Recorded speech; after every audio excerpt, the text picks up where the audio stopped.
Aujourd'hui, je suis fier de vous présenter le programme PKL Prop Trader. Il y a Thomas qui a écrit toute l'énergie de ta vie. Je peux vous dire que ça fait beaucoup. Merci Thomas. Ça me fait plaisir, mais encore une fois, comme je l'ai toujours expliqué, quand je termine un débriefing, je suis toujours comme ça. Je suis toujours à fond. À la fin, je suis complètement KO. Mais en même temps, si je n'ai pas d'énergie, comment voulez-vous qu'effectivement les étudiants aient de l'énergie? Comment voulez-vous que les étudiants donnent le meilleur d'eux-mêmes si le coach ne donne pas l'exemple et si effectivement il n'essaie pas effectivement d'être au meilleur niveau? Donc aujourd'hui, je suis fier de vous présenter le programme PKL Prop Trader. Alors prop, pourquoi prop?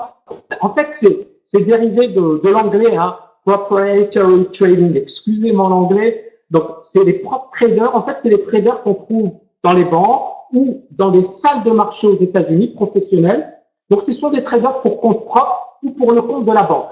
Donc, PKL, Prop Trader, pour effectivement cette dénomination qu'on trouve dans les salles de marché. OK? Donc, voilà. Donc, ça, effectivement, c'est quelque chose qu'on retrouve assez souvent. Donc, deuxième partie, là, je vais développer les points forts du programme PKL Prop Trader. Et puis, dans la troisième partie, bien évidemment, je reviendrai sur le déroulement dans la pratique. Mais les points forts, je vais revenir sur plusieurs points forts. Je vais vous expliquer pourquoi on a mis en place ce programme PKL Prop Trader et je vais également répondre à vos questions parce qu'il y aura probablement plusieurs questions qui me seront posées. D'accord? Donc effectivement, on va y aller. On commence. Petit 2, je bois un peu d'eau.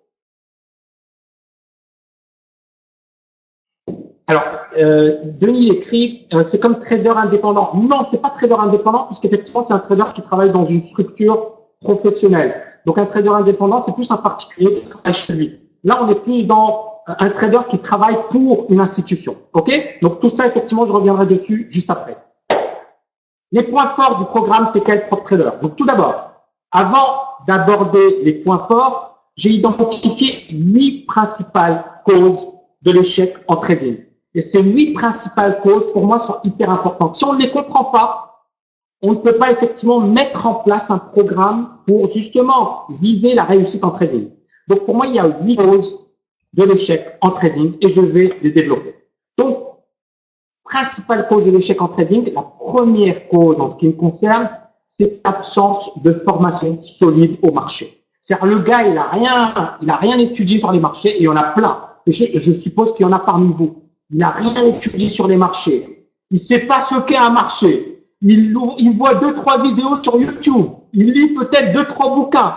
Et il se dit, c'est bon, je vais trader. Et il y en a beaucoup. Et je reçois des messages, c'est horrible. C'est des histoires d'horreur. Des personnes qui perdent 50 000, 100 000, 200 000 euros, facile, sans rien comprendre au marché. Donc, pour moi, la première raison, c'est ne pas avoir une formation solide au marché. Je pense qu'effectivement, si vous n'avez pas de formation, oubliez le trading, ça ne sert à rien. Donc, première raison, une absence de formation solide au marché. Deuxième raison, opérer sur un marché sur lequel vous n'avez aucun avantage. Alors, là, je vais être un peu cassant. Je vais citer aucun courtier. Mais je vais revenir tout à l'heure sur l'étude de l'AMF. Il y a des marchés sur lesquels vous avez 0 chance de réussir, ou très très peu de chances de réussir. Quand on prend par exemple les statistiques sur les CFD, est-ce que vous avez des chances de réussir? On va revenir tout à l'heure sur ça. Mais il faut être sur un marché régulé, un marché sur lequel vous avez un avantage. Si vous êtes sur un marché sur lequel vous avez 0 avantage, dès le départ, effectivement, c'est le casino, c'est le loto. Vous n'avez aucun avantage à trader sur ce type de marché. Et je vais le développer juste après. Troisième raison, des frais de courtage prohibitifs. Il y a beaucoup de personnes qui disent, oui, je paye des courtages, allez, 5 $, 10 $, 15 $. Eh bien, quand on fait le calcul, si vous faites du day trading, vous allez vous retrouver à la fin de l'année avec 40 000 $ de commission, 45 000 $ de commission. Vous me dites, Tammy, il exagère. Je vais vous démontrer tout ça tout à l'heure. Mais vous voyez que si vous payez énormément, vous avez un compte de 10 000 $ et vous payez 40 000 $ de commission à la fin de l'année, waouh, il faut être fort, hein, il faut être costaud pour pouvoir gagner avec un compte de 10 000 $ et 40 000 $ de frais de commission. Donc, vous partez également avec un désavantage énorme. Petit 4, le manque d'expérience des marchés. N'importe quel expert va vous dire il faut 10 000 heures pour devenir un expert dans n'importe quel domaine. Pour moi, il faut 1000, 5000 trades minimum pour commencer à devenir bon sur les marchés. D'accord? Donc, effectivement, il faut avoir une certaine expérience pour maîtriser un domaine, quel que soit le domaine. Cinquième raison de l'échec, l'absence totale de discipline. C'est-à-dire que vous pouvez avoir la meilleure formation, vous pouvez avoir un supermarché. Donc, vous êtes sur le marché américain, sur les futurs, vous pouvez avoir des frais de courtage qui sont faibles. Mais si vous n'avez pas effectivement, vous pouvez avoir de l'expérience, mais si vous n'êtes pas discipliné, eh bien, vous n'arriverez jamais à réussir. Hein, je connais des gens qui sont sur les marchés depuis 10 ans, depuis 15 ans, depuis 20 ans. Est-ce qu'ils réussissent aujourd'hui? Est-ce que leur performance est bonne? Est-ce qu'ils arrivent à réaliser une performance positive? Toujours pas. Où est le problème? C'est qu'effectivement, il y a expérience et expérience et il y a également la discipline. Et la discipline, c'est soit vous l'avez, d'accord, donc vous créez cette discipline, soit il y a quelqu'un qui va vous permettre d'être discipliné. Et je vais revenir juste après sur l'importance du risk manager.